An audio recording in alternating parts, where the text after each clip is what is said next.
Good morning, folks, and thanks for joining us. Welcome to the MMA Suck Podcast. My name is Tim Wheaton, and joined, as always, the editor-in-chief at MMA Sucka, Frazer Krohn. How are you doing today, sir?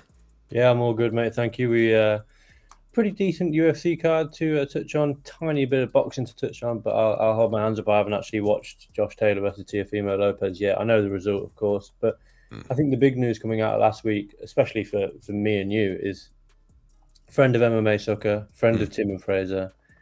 For me, a personal touch because she's from the same small city that I'm from in the UK. Melissa Dixon signs for the UFC. I Yes. expect she'll probably make her debut in London, maybe if she can get down to 135 by July 22nd. I'm not. We haven't heard anything about her debut.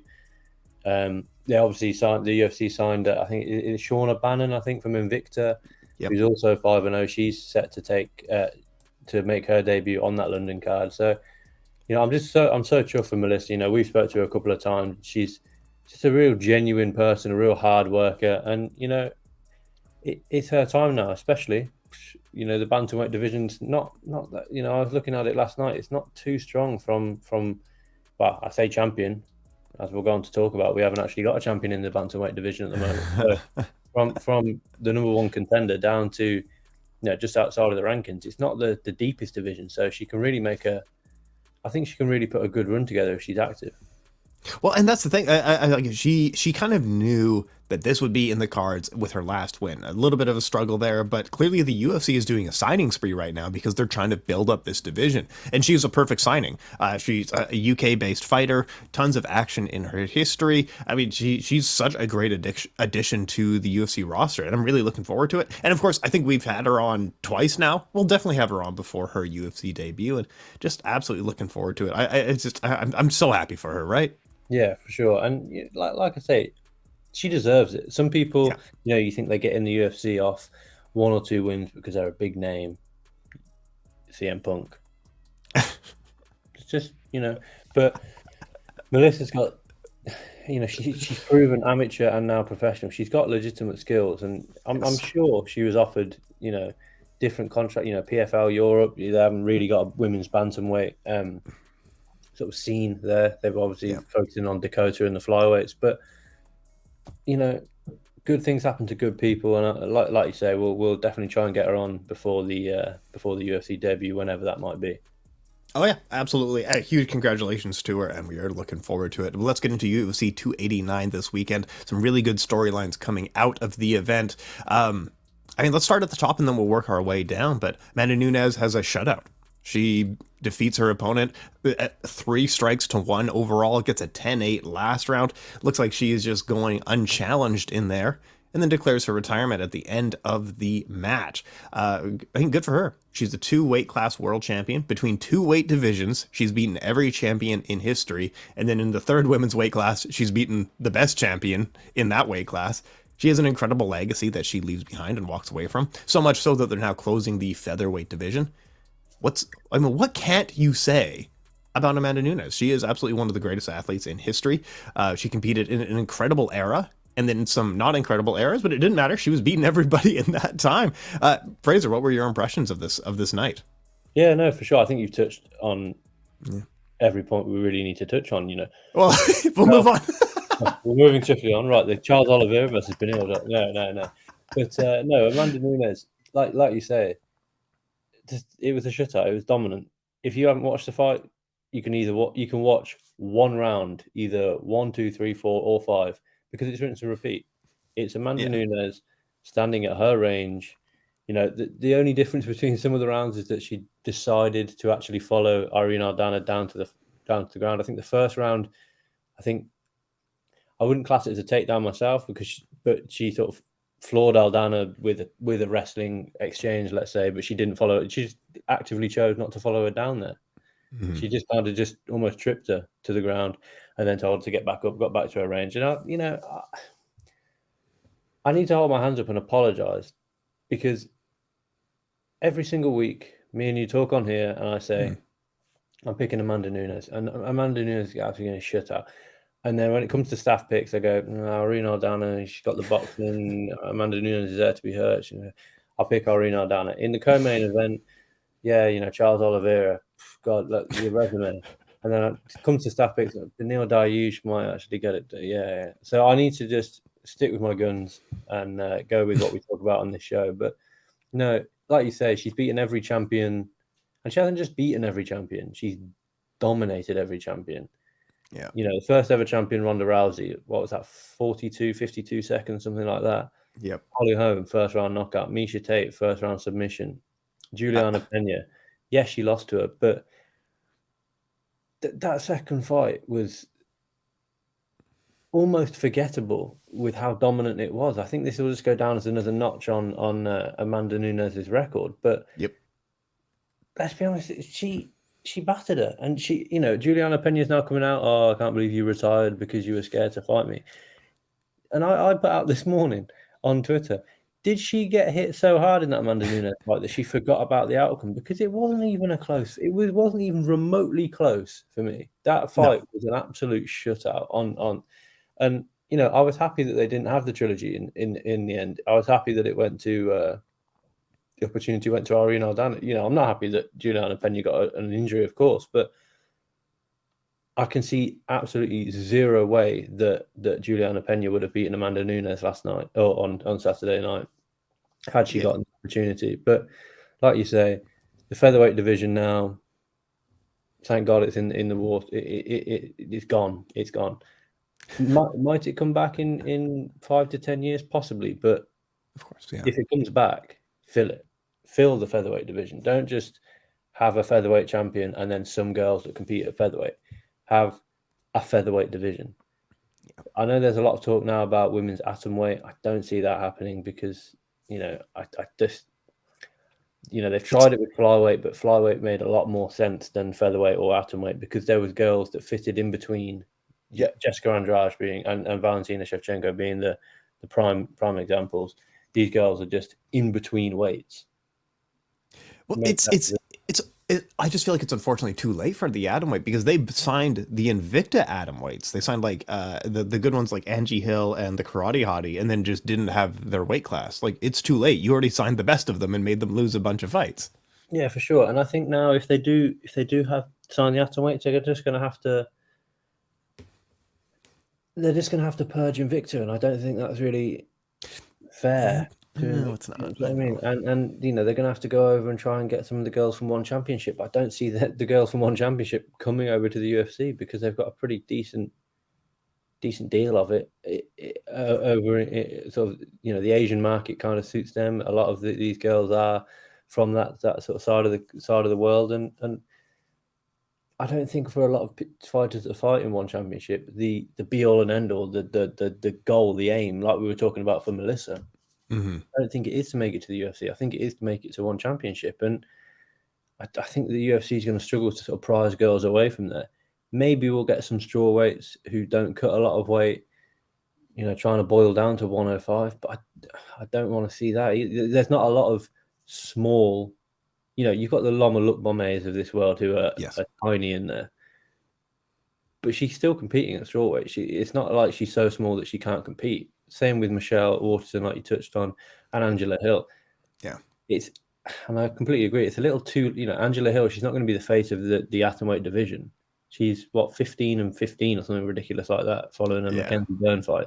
She's got, 2-3 years at most left in her. I thought Michelle Waterson was looking at retiring. She's not going to be the face of the division.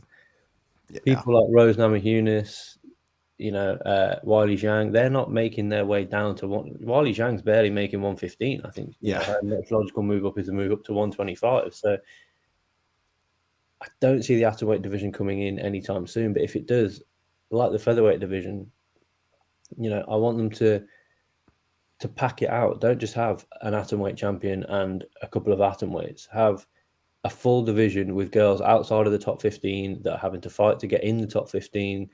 Unlike what they've done with featherweight, but like what they did with flyweight. Yeah, actually build it. And that's, this is one of the complaints that we've had about the UFC for a while. It's like, if you're going to do these things, be the promoter in this. You don't like anyone at 125, promote them then. I don't, it's just so annoying. But yes, I agree with you, Cosign. If you're doing the atomweight, do it. Shutting down featherweight, fine. Just give it all to Bellator. That's fine. There's like 80 There's like 8 women worldwide, so that's okay. I understand it fully. Now, what do you think happens with the? Let's flesh out the bantamweight division. I'm gonna throw a wild card in it because people are talking about Raquel Pennington and Juliana Pena being for the vacant title. That doesn't interest people even on the inside of the MMA world. But what about a Shevchenko going up? It seems like a Shevchenko even going up. Like, did she beat Raquel Pennington and Juliana Pena? You know? Go on. Is the thing. I've got an article coming out later today to matchmaking the women's bantamweight division. Oh, here we go. But as I was writing, I've realised that every fight kind of makes itself. Like you said, Raquel Pennington, let's be honest, is going to face Juliana Pena for the vacant bantamweight title. That's all but signed, sealed, and delivered. Raquel Pennington weighed in this weekend as a backup fighter. As we know, Dana doesn't often have fighters weighing in if they're not going to, at some point, Colby Covington in London, if they're not going to compete for the title next or within the next couple of fights. Yeah. She's riding a 5-fight win streak, Raquel Pennington. She probably deserves the shot.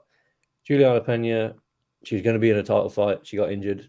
Not her fault. She's the former champion, only woman to beat Amanda Nunes since she captured the title. Yes, she got battered last time, but it kind of matchmakes itself, that one. Then you look further down the division. You've got Holly Holm versus Mayweather Silva. Winner of that probably competes for the belt maybe later this year. I think that's likely, yeah. Especially if Holly wins, I think that's very likely. Exactly. And then you've got Ketlin Vieira, versus Pani Kianzad taking place in London. Sure. It's a good fight, but those two girls are nowhere near title. The UFC is supposed to be the best in the world. With the greatest respect to whoever wins the belt is not going to be the best in the world. And they're going to have to really put on it. Islam Makhachev is the best lightweight in the world. Would he have beaten Khabib? I know they would have never fought, but we have to have that conversation. Mm-hmm, definitely. But I think that the gap from Amanda Nunes to everybody else in the division is so much higher. Is so much wider, sorry. But I really like your point, Shevchenko, she's been at 135 before. Yep. She's going to get the Alexa Grasso rematch, of course, but then what? Does she want to test herself to become a 2-weight world champion? And I also read something this morning. Erin Blanchfield says that she wants to fight Juliana Pena for the vacant belt. That interests me slightly. Let's do it. That sounds great. From the youngest ever UFC champion. Mm-hmm. Yeah, I'm fine with that. But then we look at sort of the girls outside. Let me just pull up the rankings here. The outside of the top sort of upper echelons of the division, it's a little bit dicey. You've got obviously Amanda Nunes, as per the UFC website, still officially the champion because she, they'll have her as champion for the next few weeks until her retirement's sort of official. You've got Juliana Pena and Raquel Pennington, like we say, pretty confident that they're going to be matched up for the vacant belt. Mm-hmm. Holly Holm's facing number 10, Mayweather Silva. Mm-hmm. Ketlin Vieira facing number 7, Pani Kianzad. Then you got Irene Aldana. What do we do with Irene Aldana? Because, did she just have a bad night? Because she was bad, but she wasn't that bad. She isn't that bad, sorry. You still got Miesha Tate ranked number 11. I was looking at Miesha. Yeah, you could use her. She's still a draw. Miesha Tate, from what my understanding, I think she just had a kid, didn't she? Or am I crazy? What? But she's still ranked. So she's still ranked. She's got one win in the past 7 years. Her last fight, she's still ranked at bantamweight, and her last fight was at flyweight. She lost, obviously, pretty convincingly in July of last year. I'm not really sure what Miesha Tate's doing. She's 1-4 in her last 5. She lost to Ketlin Vieira in the main event. She lost to Lauren Murphy in her flyweight debut.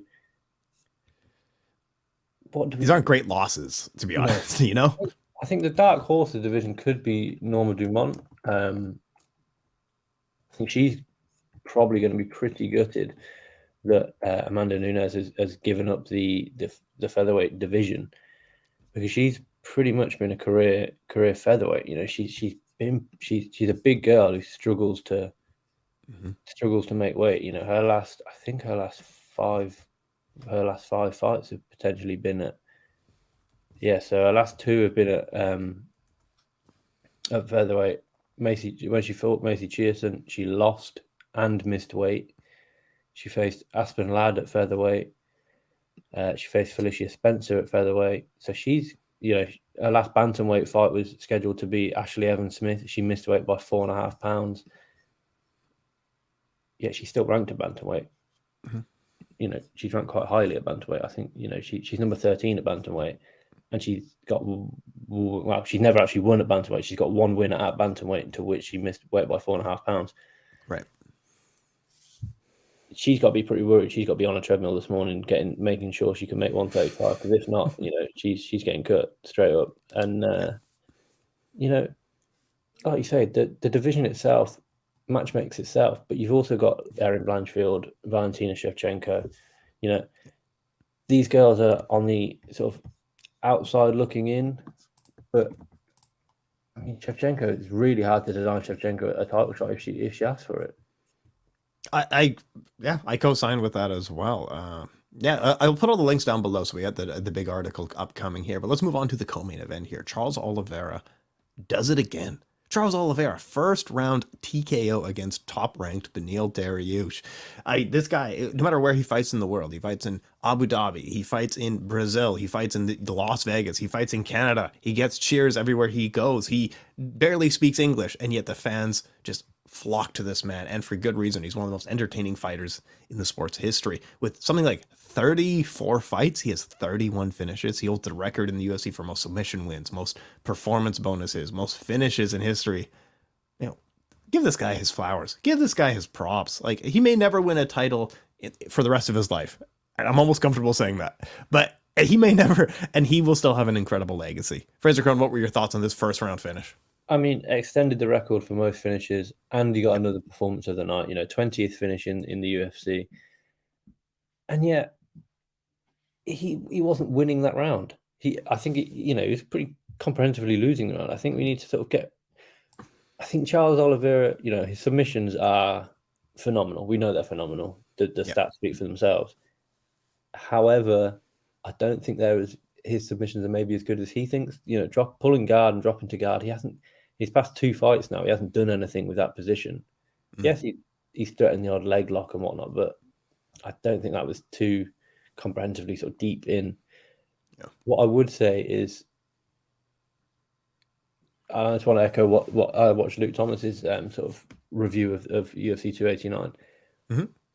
He dropped all the flying knees, the jumping shit. He didn't jump into a range where he can get caught. He was very calculated in this one. He threw the high kick. We've seen him throw the high kick before, but he threw it with venom in this fight, and twice. I think the second one is the one that kind of led to the sort of the strikes and then the drop and then the finish. But the first one, I think that the first one was maybe more impactful because it put in Beneil Dariush's mind that, right, this guy's I know that he's a good leg kicker. I'm coming off a leg injury, not one fight removed from a pretty serious leg injury. Now I know that he can whack to the head. Like, I've got to be minding my P's and Q's, and like I say, I think Beneil Dariush was winning the fight. I think he was doing really well on the ground. Sort of, you can't lock up a submission if I'm just absolutely trying to drive my elbow and drive my fist through not only through you, but through the canvas. Yeah. You're trying to just kind of smash through Vancouver's floor. But, I think coming out of this, I think it's more about, the performance is what it is. It was a phenomenal performance. Yes. Losing the fight until he wasn't. He showed that he's got heavy hands, but it's the narrative. It's the what's next. It's the Islam Makhachev. It's the champion has a name. His name's Charles Oliveira. I'm struggling with that because you got so comprehensively beaten by Islam Makhachev when you guys fought, 10 months ago or whatever it was, last October. I think that rematch this October in Abu Dhabi. I think it's hard to deny him that because the only other real options are Dustin Poirier. The BMF winner might actually take it. Who knows? Yeah. No, that guy should fight for every title. BMF, women's flyweight, Why men's not? heavyweight. Yeah, that's right. Stupid, but but oh, well, BMF, what are we doing? It was fun. I thought it was a fun one-off I gimmick. agree with you. It was fun. But I recognize, like, over time, I think I was one of those guys who was like, no, fights in a vacuum, nothing else matters. Now I'm kind of coming back around to, like, I like pageantry. I don't mind the BMF. I know it's dumb. I know. They It's know it's cheesy. kind It's of, corny. from Go what ahead, sorry. from what I've read, Justin Gaethje's like, I don't give a fuck about the Yeah. belt. It doesn't change anything. They probably get, realistically, it's probably a good thing for the sport. They might get a little bit more because the belt is on the line. I don't know how it works, if it's the same as a weight class belt. But It might, go back to the point we've got. Yeah. Gaethje and Poirier, who are probably the next two in line. Let's be honest, they're going to war next month or whenever it is. Mm-hmm. They're not. Those guys aren't taking a step back. So let me just double check when their fight is. So their fight. While you're doing that, I'll talk about, like, what we're alluding to mainly is that Charles Oliveira didn't show any new folds to beat Islam Makhachev. He showed kind of the same flaws of giving up his guard, where people like Paul Felder and Islam Makhachev have had no problem defeating him. So you're still doing the same stuff that made you lose. I mean, as fun as I mean, we love Charles Oliveira, and as fun as he is, he didn't show anything that I don't think he would beat Islam with. He showed the same stuff that he lost with, right? For sure, and we've seen Islam lose once in his early career when he was kind of caught. Can happen to anyone. Ask GSP and Matt Serra. It can happen to anyone. Yep. Anderson Silva got caught by Chris Weidman, was never really the same. The great DJ getting caught by that knee from Adriano Moraes. Over and one. These things can happen to the greatest fighters there are. I mean, Khabib, I'm sure, Khabib's a bit of an anomaly, but he was caught in his career. He was maybe hurt by Conor a little bit. He was definitely hurt by Justin Gaethje to the leg. So we can't really put too much stock in that first loss from Islam Makhachev. But the closest Makhachev's come to losing since that was the Alexander Volkanovski fight last time out. And how did Volkanovski do it? He didn't jump guard and try and play guard with Islam Makhachev. He kept it standing. He was relentless in his pursuit of not being taken down. Yeah. And he's kind of flipped the script on Islam Makhachev. He not only was he not taken down, but he was aggressive off the clinch. He was, he did what he does. He strikes at range. He was tagging Islam Makhachev, and when he did get taken down, he was defensively sound when he was getting taken down. Now, I don't think Charles Oliveira needs to kind of copy the blueprint of Alexander Volkanovski. That's not the way he fights. We saw him at the weekend pull guard on Beneil Dariush. I don't think you can do that against Islam Makhachev as per their first fight. I am interested in the rematch without a doubt, and like I just looked. Justin Gaethje and Dustin Poirier are fighting UFC 291 the end of July. Mm-hmm. They're not going to be ready for an October turnaround. If they fight anything like they have done their entire careers, they're not going to be ready for an October turnaround, because those two guys just war. Middle of the octagon, swing, let's go. Yep. Michael Chandler and Conor McGregor, who knows what's going on with that situation? That's a whole podcast in itself. But realistically, it's going to be Charles Oliveira. The turnaround works quite well. Early June, have maybe a couple of weeks off. Announcement in July. You've got August, September, and the majority of October to get ready for that fight. And I'm interested in the fight because I don't think. I think Islam Makhachev wins the rematch, but I don't think we saw the best Charles Oliveira there was when the guys first fought. When the guys fought the first time, I don't think that's the best Charles Oliveira. If he can just take 10% almost excitement off, we might see the best Charles Oliveira, and that's an exciting prospect because we know he's a finisher. We know he's got a ground game. We know he's got heavy hands.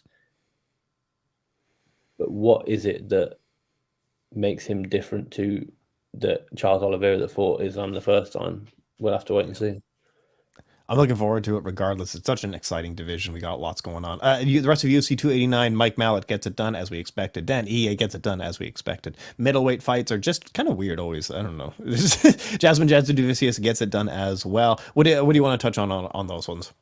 Yeah, I mean the Mike Mallet one, just he's he's really good. He's He's good. Yeah, he's really good. good. Yeah. You know, coming off the Contender Series with a finish, debuts, finishes Mickey Gore, then gets another finished performance of the night. Here, not only did he submitted his opponent Fugit, Yeah. however you pronounce it, but he knocked him down to then finish him. It's like, which one do you want? Do you want the fists or do you want the submission? And this is a guy at 170 who seriously could be a problem to the sort of upper echelons of the division. And you're looking at the guys. I think he matches up well with Michel Pereira, who Michel Pereira does leave himself open for sort of counter strikes. Jack Della Maddalena, that is a fight night. That's got fight night written all over it. Fight night headliner. Mm-hmm. Ian Gary, that's a phenomenal good. fight between the two. Yep. Michael Chiesa, he's probably better than Michael Chiesa on the feet, and then we'll have to see what his defensive sort of ground game's like. Mm-hmm. And then you get into the Neil Magny, Vicente Luque. I mean, Sean Brady, he didn't look good in his last fight, and so Mike Mallet, I think, really can. I don't know, just like I say, looking at the division, number 15 ranked Michel Pereira is facing number 7 ranked Stephen Thompson at UFC 290. So I don't see him dropping out of the rankings yet. But Mike Mallet, really, 3 performances, 3 finishes. Yeah. You compare that to sort of like an Ian Gary, who I think he's got 5 wins in the UFC now with 2 finishes or 3 finishes. Something like that, yeah. So, yeah, Ian Gary 5-0 with 3 finishes. But there's 2 that went to decision, were pretty unconvincing. Mike Mallet, I do think is, he is 31, so he's got to kind of really kick on now. And, you can't be waiting around and have too many fights. Too much time off in between fights. But I do think he could be the future of the division. Yeah, I agree with you. I think that just like the guys you were listing off here, the old guard at welterweight needs to go. The new guard at welterweight is looking good here. Anything else you want to touch on UFC 289? What else did you like? What else did you see? I thought Jasmine Jasudavicius was, I thought, a really good performance. Just nullifying everything that Miranda Maverick tried to do. But I'm a little bit disappointed in Miranda Maverick. She's, I don't know. I did see something that she came out and said that she was she had blurry vision in one of her eyes, and then she was almost completely blind in that eye for the 3rd round, which is, that is worrying. She's only 25 years old. Yeah. With that being said, she is 25 years old. She'll drop out the rankings now in favor of Jasudavicius. Mm-hmm. But she's had, for a 25-year-old, she's had 16 fights. She's 11-5, lost all by decision. But in the UFC, she's 4-3 now in the UFC. I really thought that she'd be a champion. Yeah, Miranda looked so good at it when she first debuted, right? For sure. And it's not, as it stands, it's not trending towards that at all. Nope. She won her first fight by doctor stoppage. She beat Gillian Robertson then at UFC 260. Mm-hmm. She lost to Macy Barber. Then she lost to Erin Blanchfield. Absolutely no shame in that. Nope. She beat Sabina Mazo. She beat Shayna Young. And now she loses to Jasmine Jasudavicius. She should be winning against the likes of, no disrespect to Jasmine, but Jasmine's a win one, lose one kind of fighter, and she should be beating her. Yes, she I think they were put in that spot because Jasudavicius is Canadian, but Miranda at 25 years old, did she come to the UFC a little bit too soon? Only time will tell, but she did really well in Victor. She's been in the UFC now for 3. She kind of joined the UFC when she was 22, 23. So it's like, did she maybe come a little bit too soon? Should she have maybe sort of really honed her craft on the regional circuit and then entered the UFC with a little bit more experience under her belt? She's getting experience, but it's at the top level on the biggest shows. And I think she's had 3 fights on pay-per-view, which it's certainly good for her. But 4 fights on pay-per-view. So the UFC are clearly pushing her. They clearly think that she's a good star, but it's maybe not quite going the way that she maybe planned. Yeah, and I'm a little bit optimistic about Jasmine Jasudavicius. She dropped 1 to Natalia Silva, but it wasn't like a good loss. She was completely outclassed in every way in that match. I don't know. It's you can climb up this division just due to the nature of what the division kind of is. And that's what maybe we were looking at with Miranda Maverick of like, given what the division is, a pretty good fighter should be able to crawl into the top 3, pretty effectively. And Jasmine's certainly going to break into the top. Only 15? Wow, we haven't had a lot of movement in this division in a little while. I thought it was way closer. I thought Miranda was like top 10 or something like that. Yeah, exactly. And the thing is with Jazz Davicius, I think she's really good at nullifying her opponent's game, but I'm not quite sure what her game is. Like this weekend, she nullified Miranda Maverick's game. But that's pretty much it. She didn't do a lot with it then. And to capitalize and like take those advantages. Exactly. Yeah, it's I'm not 100% sure kind of what her if she was just fighting a sparring partner that let her do whatever she wanted, I don't know what she would do, whether she'd wrestle, whether she'd strike. She's very good at nullifying her opponent's games. But then she, like you say, she doesn't really capitalize on it after the fact.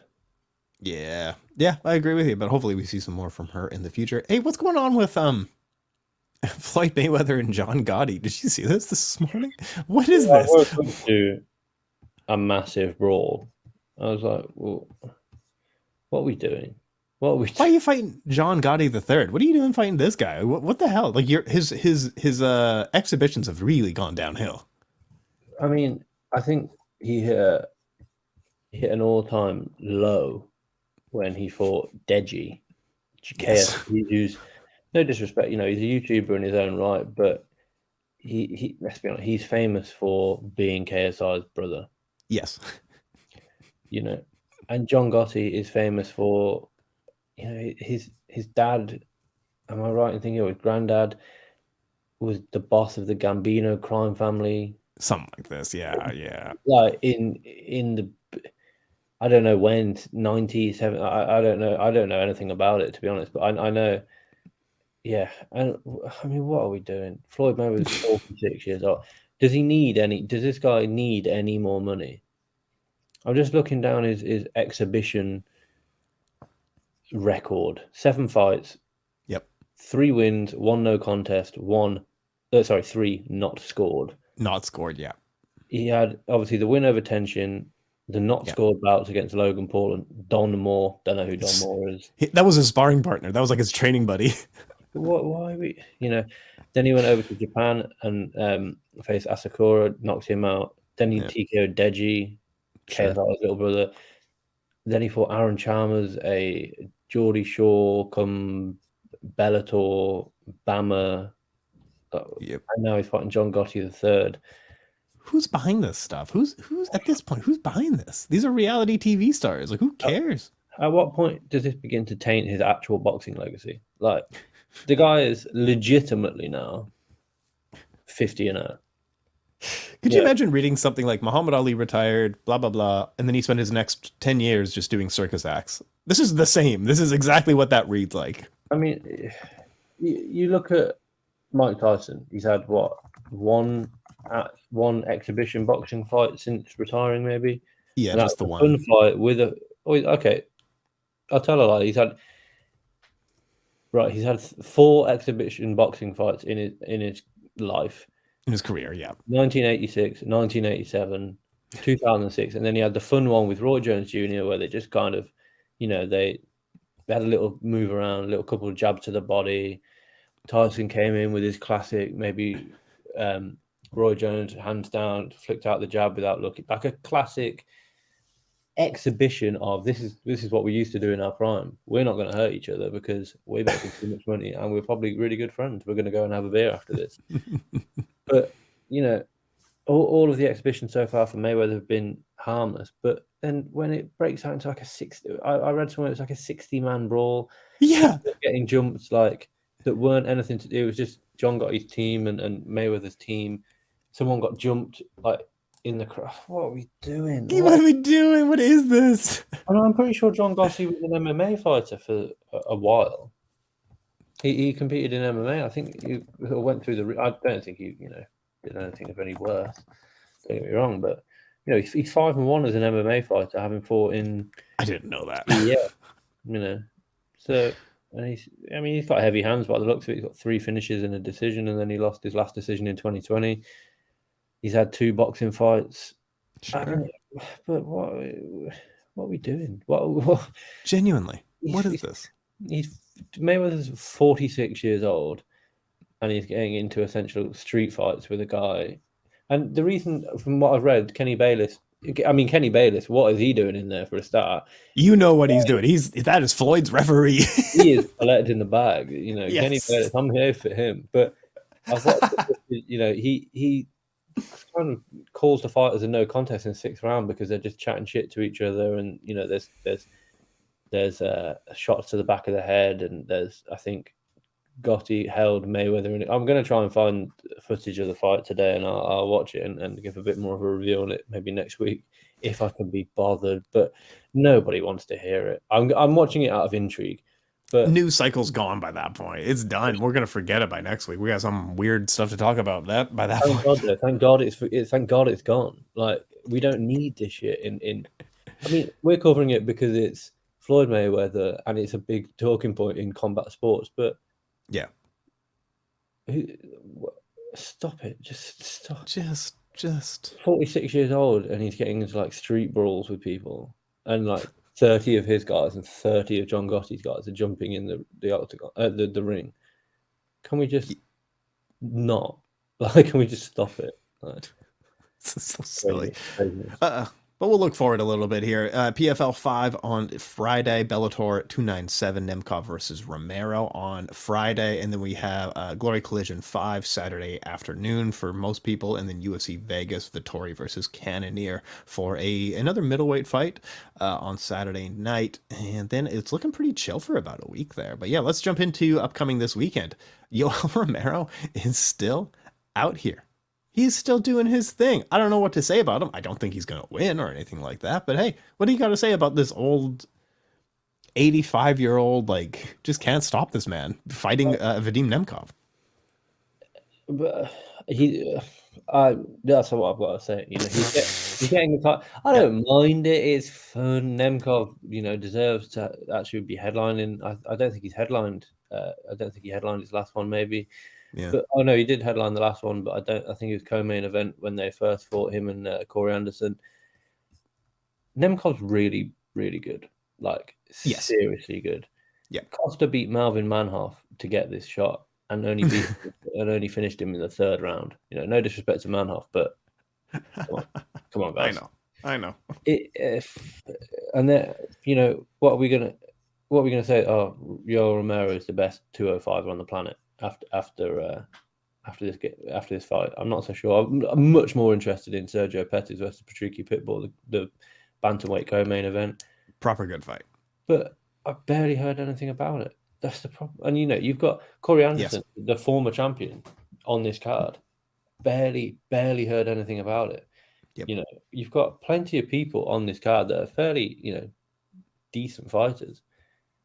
But you just don't, we said it time and time again. Bellator's promotion and their previews for these fights are awful.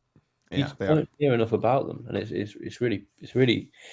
disappointment for the Yoel Romeros of this world, because they're legitimate fight. They deserve the push. Nemkov versus Romero is a really good fight. Be an even better fight if it was maybe 5 years ago when Romero was 40. He's 46 years old.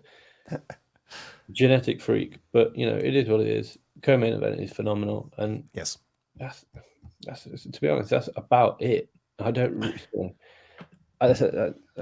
really know what else to say, to be honest. Well, and that's the thing with Bellator. They're quite often in back-to-back UFC Fight Night versus a big Bellator event. Bellator usually actually has a better, more interesting card, and yet they still don't have any great ability to really promote it, which is really unfortunate. But I think if that buyout news is true, I think they're just trying to tread water for a bit. But let's talk about the weird middleweight. Middleweight division is just always interesting. If you're not in the top 5 at middleweight, things are just a mess for you. I gotta say, Marvin Vettori versus Jared Cannonier. This could be a car crash, or it could be a really good fight. I don't know what to expect out of it. Both guys kind of in a need to win situation to keep their name in the top conversation. And both guys are quite talented, but have shown a ton of flaws in their career. What do you think? What do you make of this UFC Fight Night main event? Yeah, I agree. They're either going to sort of meet. They've got styles that they can meet in the middle and make this a really entertaining fight. But I think this is one of the most middleweight main event fights that we're going to see go 25 minutes. These guys don't. traditionally get finished. You know, Marvin Vettori, I don't think he's ever been finished. I think he's got 5 losses, all by decision. Jared Cannonier has got, I think, 6. Yeah, he's got 6 losses, 4 by decision.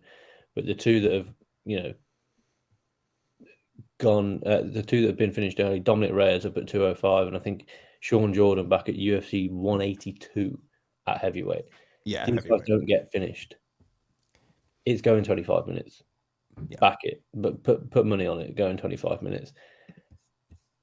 But, but what, you know, I know middleweights they have to fight each other, but you're looking at the middleweight rankings now. You've got Israel Adesanya, of course, as a champion. Alex Pereira is still ranked number 1, despite the fact he's moving up. You've got Whittaker facing number 6, Dricus du Plessis next month. Mm-hmm. Then what? You know, you've got Paulo Costa fighting someone outside of the top 15. You've got Sean Strickland just chatting shit online all the time. You know, I don't know.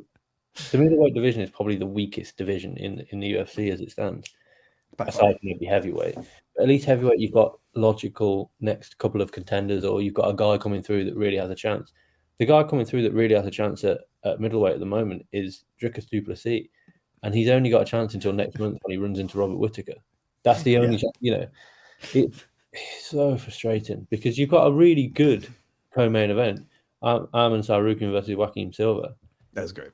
You know, you've got Chris Leroy Duncan on the card that I genuinely think is a real talent out of the UK. Yeah. You've got people like, you know, Rani Barcelos. Whatever happened to Rani Barcelos? You know, what happened to him? He kind of just fell off a cliff. You got Ronnie Lawrence on this card. You got Madeo Bukauskas, who was in the UFC, got cut from the UFC, got made it back to the UFC, and came back and beat Tyson Pedro. I don't know why this is the main event. I would have had Arman Tsarukyan being the main event because, you know, he's a more entertaining fighter. Yeah, he'll probably wrestle this one and play it a little bit safe, you know, number 8 facing an unranked guy. But why would you take the risk if you don't have to for Arman Tsarukyan? Get another win, you know, secure another win, as it were. He's only coming off, you know, one win, as it were. He was supposed to be facing Renato Moicano in that main event at the end of April. That obviously fell off. Don't take any risk if you're Arman Tsarukyan and get the fight done, get the fight won.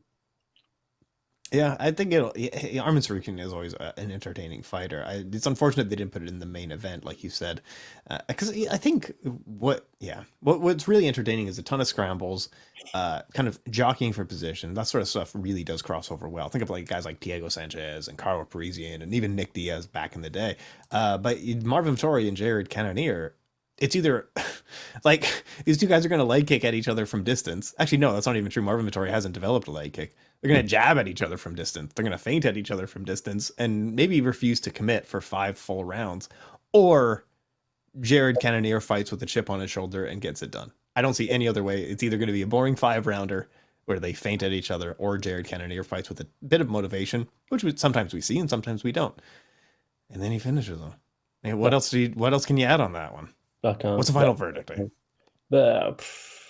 Probably Cannonier by decision. Vettori barely got past Elodzi last time out in London, but again, this is like the John Gotti and Floyd Mayweather stuff. I'm really struggling to be motivated. I appreciate the fact that, you know, the UFC has got a card now for the next, I don't know, 6 years or something every weekend. But if they're putting out cards like this, I'm all right. I can have a week off.